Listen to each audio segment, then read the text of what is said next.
Hi everyone. I have the pleasure today of presenting to you an interview conducted on the telephone with Mr. Devinder Sharma of India. He is a distinguished food and trade policy analyst and an award-winning Indian journalist, writer and thinker, well known and respected for his views on food and trade policies mostly. Trained as an agricultural scientist, and he holds a master's in plant and breeding and genetics. Mr. Sharma has been with the Indian Express for the first 10 years of his working career. And during that time, one of his assignments, as he told me, was to spend months into remote corners of India, and so that when he came back, he could write about the issues not from a city dweller's point of view who just spent a few hours there, but from the point of view of the locals. And this 10 years had given him a solid background which probably was not to be repeated again because newspapers stopped doing that kind of thing since then, more or less. Uh, Mr. Sharma had just returned from international convention on farmers' rights in Geneva, conducted by the United Nations. And then, when he was back in India, I caught him on telephone for this interview. And my first question to him was what he thought about the Western technology and high-tech industrial input intensive models that was being pushed down everybody else's throat as a solution to world hunger, as a technological solution to real life problems. What did you think about this? Well, let me be very honest on this issue. When I was studying agriculture, undergraduate and postgraduate both, I was, of course, like as I normally say, I was also part of the same programming that is done to make us believe that Indian agriculture is backward, substandard, and inefficient. And if we have to really pull out Indian agriculture from the crisis that it is faced with, then we have to follow the Western model of agriculture. And in my graduation and post-graduation, this is the impression that I also carried, and I don't deny that. In fact, the more you study agriculture as part of the curriculum, the more you realize that the only reason why the Indian farmers were not doing good was because they were not adopting the newer technology that was coming in and the universities were trying to develop. And that is the reason why, the crisis on agriculture front. And the more I think I see that happening across the country, not only with me, but I think all of us who pass out from agriculture universities, by and large, I think there might be hardly an exception, where people are, as I said earlier, are programmed. This is basically a programming being done for the generation. So generation after generation which have come out from the agriculture university come out with this belief, and I was no exception, that lab to land is the only way forward. What we develop in the laboratories, and when we take it to the farm, then only the real progress in agriculture can happen. And here this is Tony Mitra back again. I have been editing this conversation for the last 1 month and often have to go back and rethink some of the things that Mr. Sharma said and had to go and study again.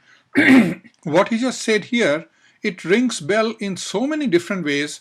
The one of the root problems of India's hunger or agricultural output is the very mindset and the education system in India itself. The more you try to solve problems and then you try to study the subject, which is the right way to go about it, uh, you learn the wrong things from the wrong place, which doesn't suit Indian conditions. It is not economically the right plan to hand over your independence to a patent holding foreign corporation. But forget that. Even the point of view of sustainability, what is really produces maximum healthy output with minimum input, and which keeps the soil healthy, which employs a lot of people, which gives them financial security and probably a better life than their parents. This doesn't happen, And the country and the institutions will continue to push the wrong policy because they have been trained to think that the only solution to India's food scarcity is to follow the West. There is no room to even think that there may not be a scarcity. The problem of hunger may be related to the way pricing is fixed rather than availability of food, and how the way middlemen are making money. So one of the basic fundamental problem in India is the very way we are tuning our education system to ape the West. It doesn't work. There were enough original thinkers in India who could realize that. There are enough original thinkers in India today who realize that. But they are minority. Nobody wants to listen to them. It's all either coming from United States or it's all garbage. Anyhow, back to Mr. Devinder Sharma. So, but I guess the change that I witnessed was because I became a journalist, and when I became a journalist at the Indian Express, which was the largest selling newspaper at that time, and since I was responsible for agriculture for the entire country, it provided me the right kind of opportunity and investment made by Indian Express to see that I travel across the country, spend time understanding what is happening, and then I write my articles, and that made me travel and open my eyes. And I think those 10 years in Indian Express were a complete, I would say, reason for the transformation in my thinking and approach. Oh, wonderful. And which 10 years were they? I joined Indian Express in 1981 and left them in 1991. So these 10 years I thought were the most crucial. In fact, I must admit that I was very lucky to be at the right place at the right time because if you see around, those of us who graduate from agriculture universities or from any other university for that matter, have no inkling, have no connect with the realities in the countryside. And we somehow, our entire education depends on the computer terminal. Here we come across another classic case. The answers to all problems are sought at the computer terminal. Computers are supposed to solve problems, not people. Reality on the soil is not important. Reality on the ground is not important. What comes out of a freaking screen that is programmed somewhere in the high-tech end of some country somewhere is supposed to be the new mantra, the new holy grail of Trinity that is supposed to take us through the threshold of eternal happiness. Anyway, back to Devinder Sharma. And we form our opinion, we form our ideas, or we form our future thinking based on what is researched and researched and researched. And that is what is available to us. Now, Indian Express gave me an opportunity to travel extensively. And again, let me give you an example. They wanted me, at one time, my editor wanted me to do a story on dry land agriculture. Now, we all know 60% of India's area is dry land, rain-fed, dependent upon rains. And the one way of doing it is what we do it now. I find if one has to do a report on dry land agriculture, then you look into the internet, look into some more research material here and there, and then you talk to 4 people, give their quotes, and your story is over. But in my case, I was made to travel into the dry land regions of India for 3 months. And I traveled extensively for 3 months. I drew up my own itinerary, met wherever the officials, the university scientists, the international scientists, everyone concerned, including the farmers. So drew up my itinerary, and when I was ready, I went to my nearest, because Indian Express was a multi-edition newspaper. So I went to my nearest center and filed my report, which was carried all over the country. Now that, I think, investment that Indian Express made is the real reason. Lots of people have asked me why, I look at agriculture from a different perspective, is because of those 10 years, which actually were, I would say, the real education that I got. Oh, that's wonderful. And how did Indian Express, I mean, this is a watershed event, so how did Indian Express, which is, after all, also a business house, manage to make this investment thinking that it would be not necessarily good for Indian agriculture, but good for the news media. How did they come to this Well, I remarkable think decision? first of all, let's understand that I'm talking of a period when newspapers were not a commodity, and I'm talking of a period when newspapers were being, or let's say when the newspaper medium, I would say, was part of a passion or a mission, or a kind of a kind of responsibility they had undertaken to bring the social issues up or to be voice of the country. Now, Indian Express appointed me as the agriculture correspondent. I was the third agriculture scientist in India to have joined Indian journalism, and I remain the last. After that, I don't think any agriculture scientist has joined the Indian newspapers.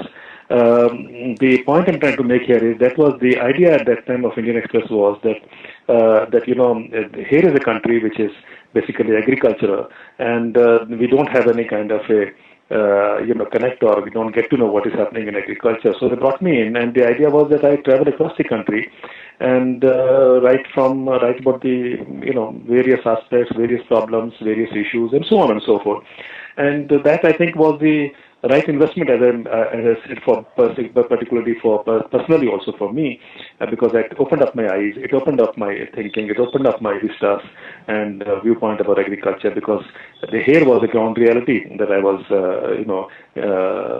let's say, staring at. And after that, I think the era of commodification of news began, and newspapers stopped doing that. And nowadays, we have, as you know, even district editions being brought out. All newspapers have a district edition. So, one district correspondent does not go to another area now. So earlier it was Punjab correspondent would not go to Haryana, for instance, because Haryana has another correspondent. But now it is that line has narrowed down to districts even.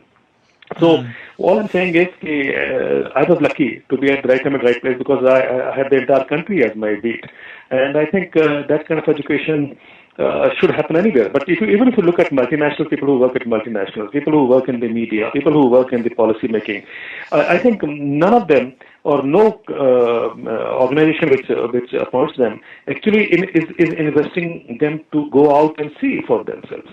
And I think that is the reason why there is a global crisis today. It's happening not only in India, it's happening everywhere in the world.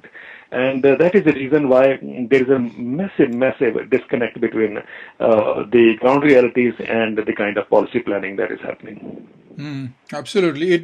Your talk reminded me of a bit of history where Gandhi, after he returned to India from South Africa, decided to spend 2 years roaming the country's rural India before he decided to get back to the cities for politics. I So, think what you are saying is very important. I never visualized in that context, but I think those 10 years that I was made to travel extensively in the country and was not only education for me, but also I think it made me understand what India is all about.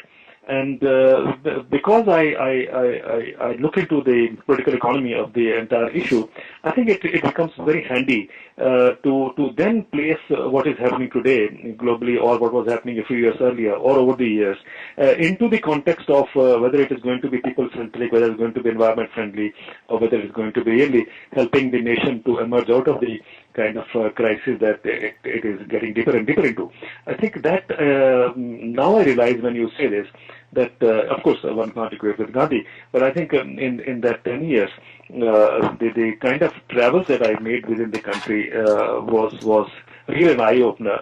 And I think the basic education that I had in agriculture in the university, and then getting into the field, that combination, I think, became deadly, as somebody has written about me somewhere, that in the entire debate on intellectual property rights, Devinder Sharma's views stand out, in a different perspective, or brings out a different perspective, because they have been asking me why and how, and I think this was the specific reason. yeah, absolutely.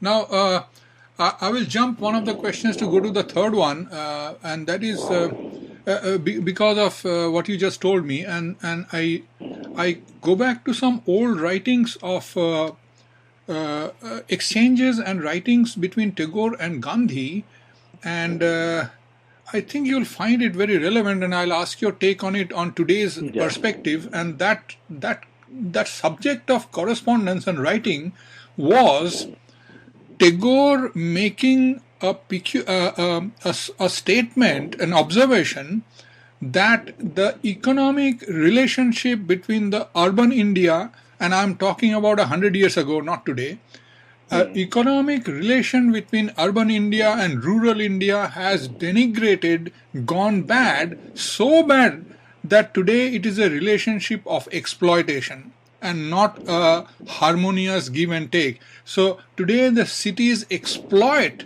the rural India, and as long as rural India remains exploited, you can forget about pushing the British out and getting involved. It'll make no difference. India will have to find a solution to bring an equitable relationship between the rural. Do you think this is still a problem that India is not only solving but probably made it worse? Well, this kind of exploitation, which I think Tagore and Gandhi talked about, is got more pervasive now and has become more problematic now, because it is true, and I think I admire them for having pointed out much earlier in history. But the fact remains that in India's context, we're talking about the urban areas or the urban people exploiting the poor in the villages and the rural areas. But I think if you look at the global situation also, the rich countries have exploited the poor countries. And, as I've always been saying, every country has a north, every country has a south. Right. The north, I mean, they are the rich, and the south is the poor, which is the majority in almost all parts of the world. Now, the north has been exploiting the south, and whether it is in America, Canada, or Europe.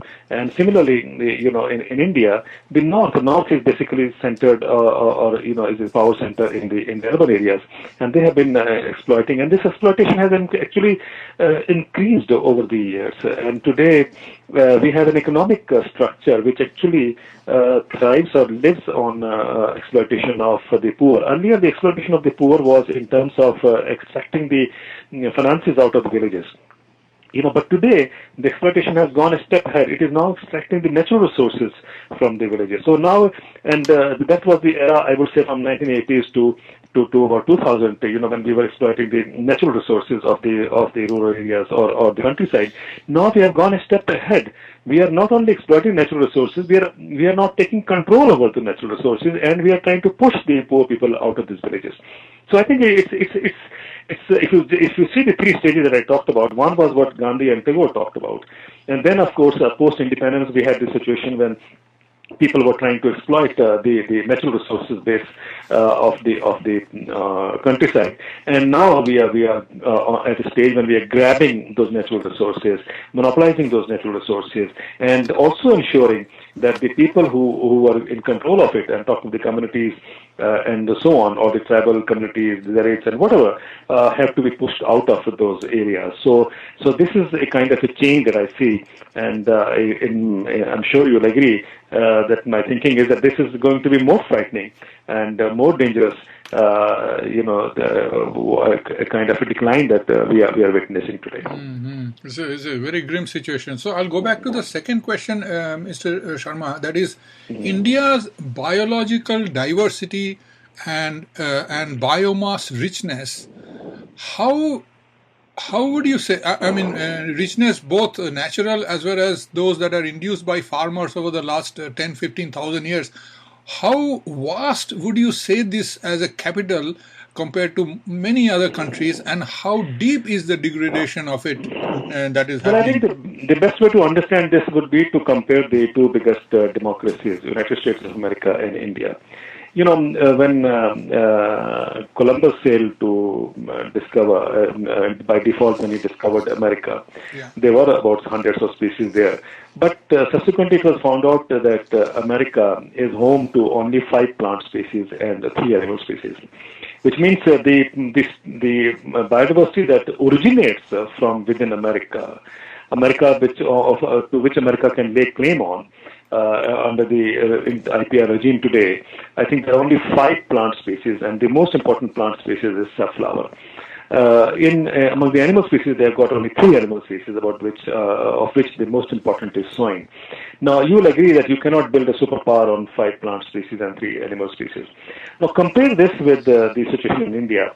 As the Russian scientist Vavilov had sometimes back when he was alive, discovered or pointed out, there were seven regions of biodiversity hotspots in the world, which has now been expanded to 14 or to more than that.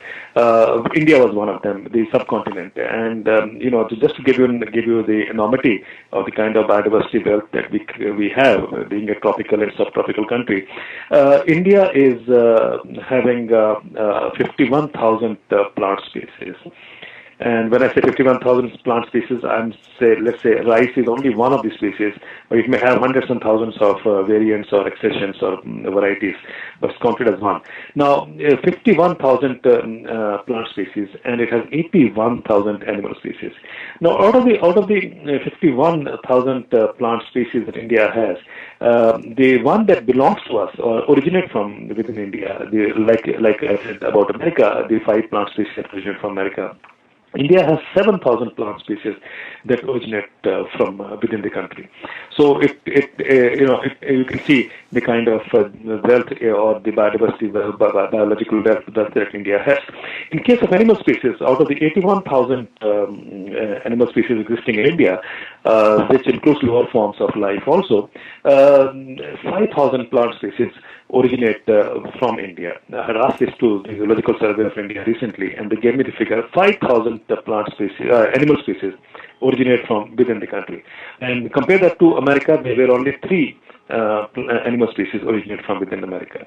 So I think it tells you what exactly is the kind of situation as compared to the importance of biological wealth for a nation's development.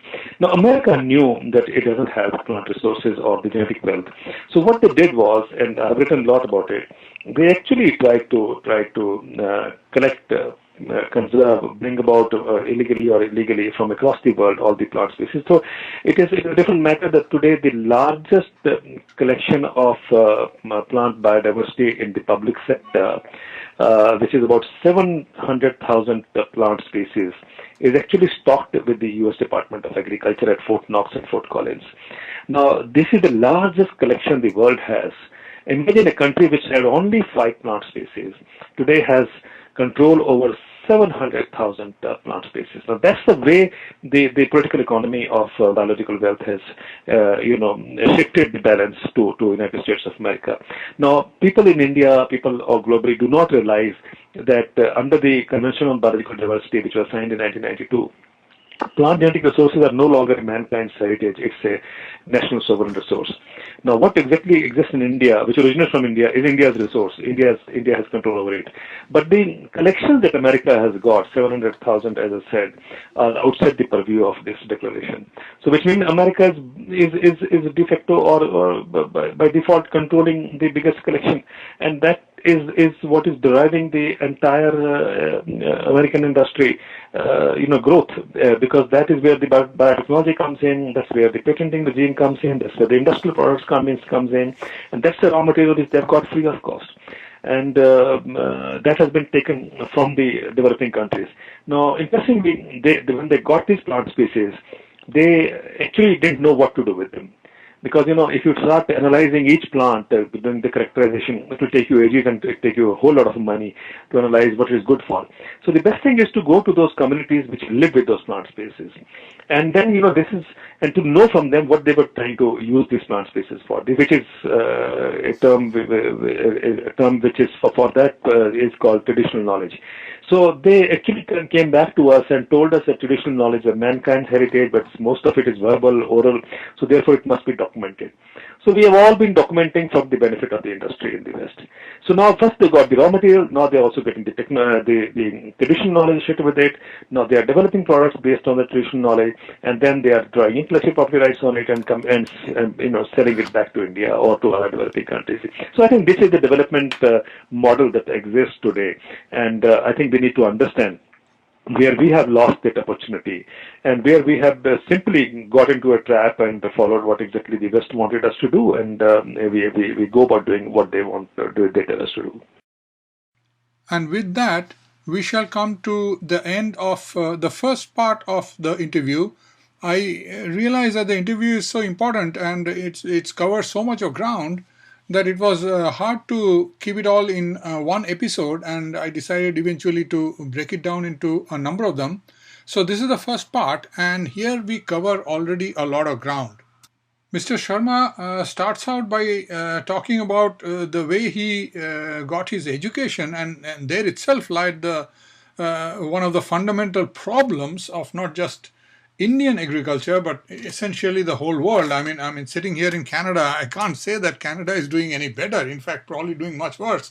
So it's a global problem where excessively high dependence on technology, as if it is the panacea that can solve all problems, without thinking that technology comes with a nasty dark side of it. First part of it is corporate driven, and where profit might be the main goal, not necessarily improvement of the situation, of the ecology, of the environment, or the food supply.